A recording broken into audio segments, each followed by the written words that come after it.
अच्छा जी बेटा, आप क्वेश्चन नंबर 9 डिस्कस करने जा रहे हैं और क्वेश्चन नंबर 9 लास्ट क्वेश्चन है हमारे सेक्शन सी का। और क्वेश्चन नंबर 9 के अंदर क्या बोला जा रहा था, इवेलुएट। आपको उसके बाद इंटीग्रेशन 0 to 1 लिमिट गिवन थी e x d x by Simpson 1/3 rule, और आपके पास जो इंटरवल्स हैं वो आपको 6 बताए हुए इंटरवल्स। इस सवाल के अंदर आपने क्या करना है, सबसे पहले आपने जो गिवन फंक्शन है उसको आपने एक बार जो है वो रीराइट कर लेना है, यानी इसको इस तरह से मेंशन कर लेना है, फंक्शन ऑफ एक्स किसके बराबर है, ई की पावर एक्स। ई की पावर एक्स के बराबर है आपने लिख लेना है।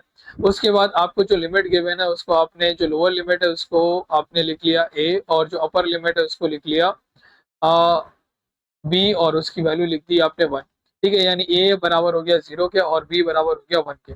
उसके बाद जो आपको इंटरवल गिवन है जो कि एन गिवन है उसको आपने ऐसे ही मेंशन कर लिया, यानी 6 मेंशन कर लिया। उसके बाद आपने हाइट कैलकुलेट कर लेनी है, हाइट जिसको हम एच से रिप्रेजेंट कर रहे होंगे, और उसका फॉर्मूला क्या होगा, B minus A divide by N. तो बी हमारे पास क्या है, 1 माइनस 0 डिवाइड बाय 6, तो मेरे पास आ जाएगा 1/6। इसको मैं डेसिमल में भी मेंशन कर सकता हूँ, तो क्या अप्रोक्सीमेट आ जाएगा 0.1667, 0.1667। अब आपकी मर्जी है, इसको आप डेसिमल पॉइंट में भी और फ्रैक्शन में भी लिख सकते हो। तो अब आप क्या करोगे, आपके पास इस तरह से चार्ट बना लेना, आपके पास ऊपर फंक्शन यानी एक्स की वैल्यू लिखनी है, और नीचे फंक्शन ऑफ एक्स की वैल्यू जो आप कैलकुलेटर की मदद से कैलकुलेट कर रहे होगे वो मेंशन कर रही होगी। तो फिर अपने x कहाँ से स्टार्ट हो रहा है, x आपने सबसे लोअर लिमिट जो आपके पास होगी, यानी लोअर लिमिट यानी a, वहां से स्टार्ट करना है, यानी 0 से स्टार्ट करना है। उसके बाद आपने हाइट ऐड कर देना है, यानी 0 में आपने क्या ऐड करना है, 1/6। 0 में 1/6 आप ऐड करोगे तो 1/6 बन जाएगा, या डेसिमल पॉइंट में भी एडिशन कर सकते हो, तो इसको हम लिख लोगे 1/6। फिर 1/6 में आपने दोबारा से हाइट ऐड कर लेनी, तो बन जाएगा 2/6, उसके बाद 3/6, उसके बाद 4/6, उसके बाद आ जाएगा 5/6, और लास्ट में हमारे पास 6/6। 6/6 बन जाएगा, इसको आप वन वन भी मेंशन कर सकते हो, 1 भी मेंशन कर सकते हो। 6/6 भी लिखा जा सकता है और 1 भी लिखा जा सकता है, आपकी मर्जी है। उसको आप किसी तरह से भी रीराइट कर सकते हो, डेसिमल पॉइंट में भी लिखा जा सकता है, तो इसमें कोई इशू नहीं है। हर बार हम क्या कर रहे हैं, हर बार हम हाइट ऐड करते जा रहे हैं अगले नंबर के अंदर, यानी आपने लोअर लिमिट से स्टार्ट करना है और अपर लिमिट में एंड करना होगा। यानी यहाँ पर जो वैल्यू होगी वो आपकी लोअर लिमिट यानी ए की वैल्यू होगी, और यहाँ पर आपकी बी की वैल्यू आनी चाहिए जो कि 1 होगी। 6/6 को आप सॉल्व करोगे तो 1 आ जाएगा। तो आपने लोअर लिमिट से स्टार्ट करना है अपर लिमिट तक, और बीच में आपने जो गैप रखना है वो हाइट जितनी आएगी उसका गैप रखना होगा, यानी हर बार जो है वो अपने 1/6 की वैल्यू एड अप करनी होगी अगली वाली टर्म के लिए, अगली वाली टर्म के लिए। अब आप क्या करोगे, जो फंक्शन आपके पास है यानी एक्स की वैल्यू आपने फंक्शन के अंदर सब्स्टिट्यूट कर लेना है, यानी आपके पास इस तरह से, एक तो मैं आपको कैलकुलेट करके दिखा देता हूँ। यानी जो आपके पास था e की पावर x, उसमें आपने क्या कर लेना है, फंक्शन ऑफ 0 यानी e की पावर 0 कर देना है, x की पावर e की पावर 0, और उसका आंसर आ जाएगा 1। इसी तरह आपने बकाया भी सॉल्व कर लेना है, e की पावर 1/6 पुट करना है, e की पावर 1/6 सॉल्व करना है, तो उसका आंसर आपके पास आ जाएगा 1.8 1.1814 आ जाएगा। इस तरह आपने सिंप्लीफाई कर लिया, यानी आपने फंक्शन जो आपके पास गिवन है वहां पर आपने 1/6 पुट कर लेना है, और e की पावर 1/6 कैलकुलेट करना है। e की पावर 1/6 उसको डेसिमल पॉइंट में भी निकाल सकते हो, 1.1814 आ जाएगा। इसको आप सिंप्लीफाई करके चेक भी कर सकते हो with the help of calculator. उसके बाद जो आपके पास नेक्स्ट नंबर आएगा, जब वैल्यू आप पुट करोगे 2/6, तो आपका नंबर जो आ जाएगा वो आ जाएगा 1.3956।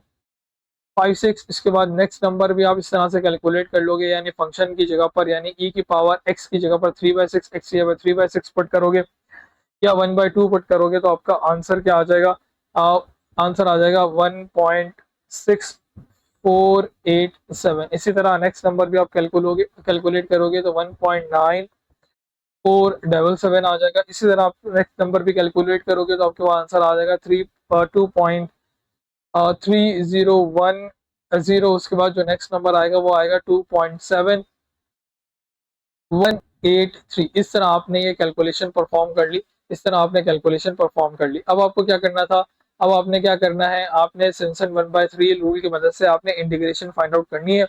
तो आप यहाँ पर सिम्पसन 1/3 रूल अप्लाई करोगे। सिम्पसन